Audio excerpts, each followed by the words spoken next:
Well, the whole thing about it is that your mind has the ultimate tactical advantage over you.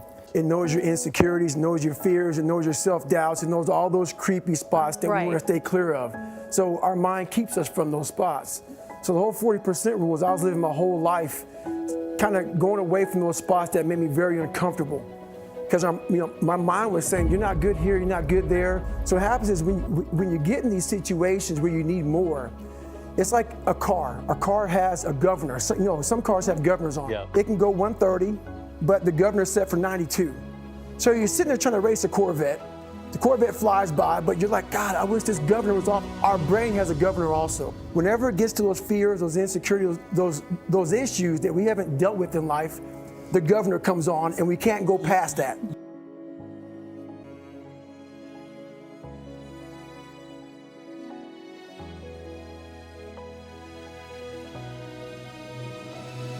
Motivation is kindling.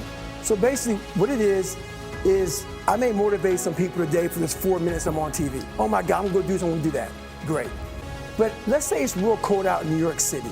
Let's say it's 30 degrees. You go outside, you get your gloves on, you go for a 5-mile run. Everything I said is gone. That's motivation. Well, the thing about it is, it's about being driven almost to the point where you're obsessed. Because when you get to that point of being driven and possibly obsessed, you no longer care if it's 30 degrees outside. That wind chill hits your face, you feel it, you might go back inside, but to get more clothes on to go outside. So you have to find that passion, that purpose of your life. It's different for everybody.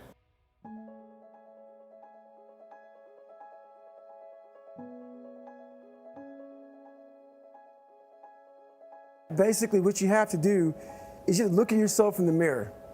We are always, a lot of us are waiting for this magical thing to happen and fix our lives. Like, for instance, a lot of things damaged my life. It wasn't just all me. It's your dad, it's your mom, it's your childhood, it's being bullied. It's so many things that we all have a story.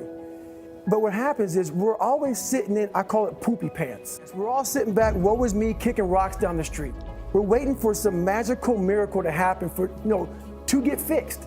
And that's not gonna happen. You have to do that. You have to face all these things because they're not all yours to own.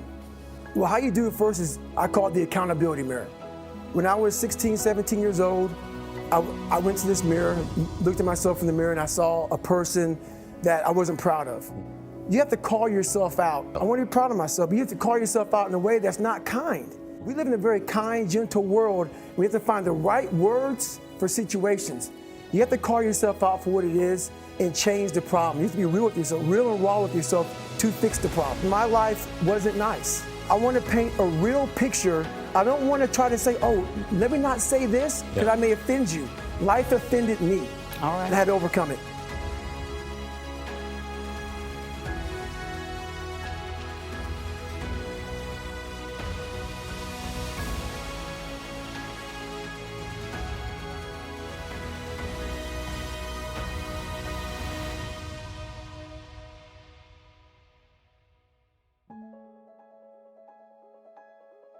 Man, I talk about my book, open-mindedness. What separates me from a lot of people is they go into a daunting task, and the task is overwhelming. Like when I heard the pull-up record was 4,020 pull-ups, and I was talking about breaking this record, people are like, oh my God. I went right to a pen and paper. They go, what are you doing? I'm doing the math, man. What are you talking about? I'm open-minded to the fact that, okay, if I do 5 pull-ups in a minute for so many hours, I can get so many pull-ups in. How much time do I have to rest? I was breaking the math down. You have to be open-minded to the possibilities that I can do this. Once you shut your mind down to the possibility that it can be achieved, there's no way it can happen. So that's why my eyes and my body light up about things, because I know that if you're in a fight, you have to attack. You have to keep attacking. The enemy has to know he is not going to give up. You must break the soul of whatever the fuck is in front of you. That's what I realized. I was never breaking the soul of anything in front of me. So that's why I came up with the thing called Taking Souls in my book. I started to devise ways to break a soul of a human being, of an object, of whatever's in front of me. And if you keep on attacking something, nothing wants to stand in front of anything that is relentless. Nothing. The Taking Soul part of the book is really interesting because you talked about like the mind shift that you had when you were in Buds. Yes, sir. Yeah, that's an intense part of the book. It is.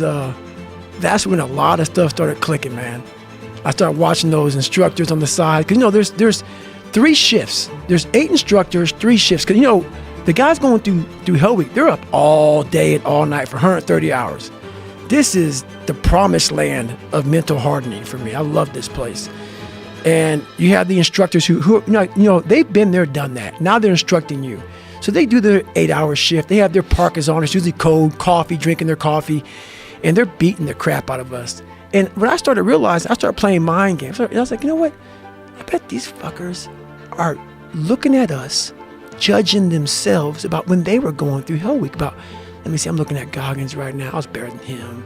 I was better than that guy. I was better than that fucker over there. And I was like, okay. You gotta judge me, right? All right. So that's what I'm gonna do to you.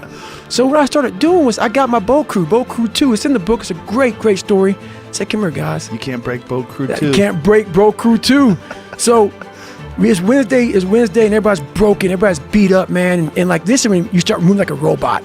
Everybody's like just trying to get through Hell Week now, and your energy's zapped. And they know Wednesday's like that over the hump. I love that you talked about that in the book too, that they put it in your head that Wednesday you're going to be tired. Oh yeah, and that's another thing. They tell you how you're supposed to feel.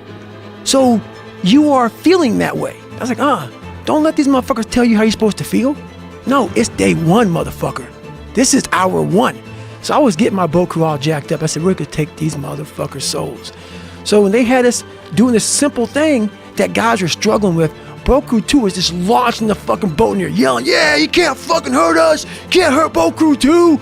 And I looked on the instructors' faces, and it looked like someone had just fucked with their soul. And I looked at my guys in my boat crew, and I said, hey, guess what? Those motherfuckers aren't fucking tonight. We own space in their fucking head. We own space. They're going to think about us tonight. They're going to think about how the You're fuck. killing boners. That's right. Charging. And we start fueling off of that. We start fueling off the fact that, man, it takes 1 second of energy to steal everybody's. And then you have all the energy you need. That's all you need.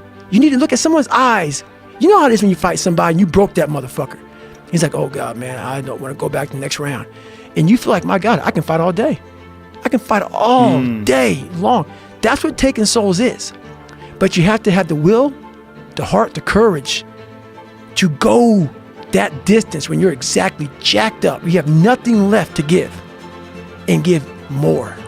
That is an interesting thing about the mind, is that you can find inspiration, and when you find inspiration, when you get charged up, all of a sudden you have energy. That's right.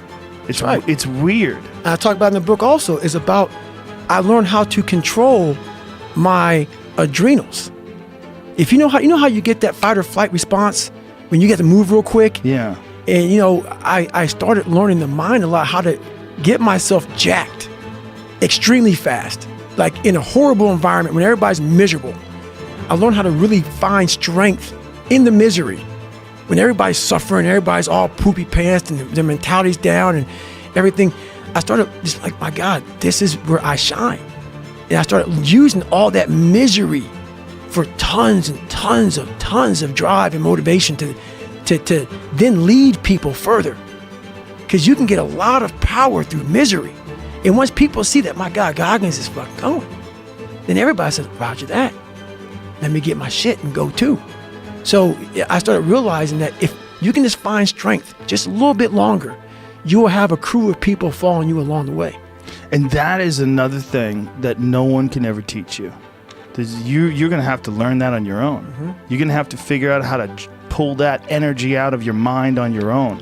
There's no book you can read that all of a sudden I have it. I've got the technique now. I know how to do it. Yeah. No, it's a grind that you have to start and finish on your own. You have to take great pleasure in the fact that no one wants to be where the fuck you're at right now.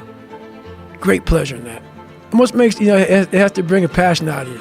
It has to bring something very, very weird out of you, man. Like, people don't really understand what that is. When you're in the worst environment possible, the worst situation possible, and everybody's looking like, God, man, I hope this ends. And you see that.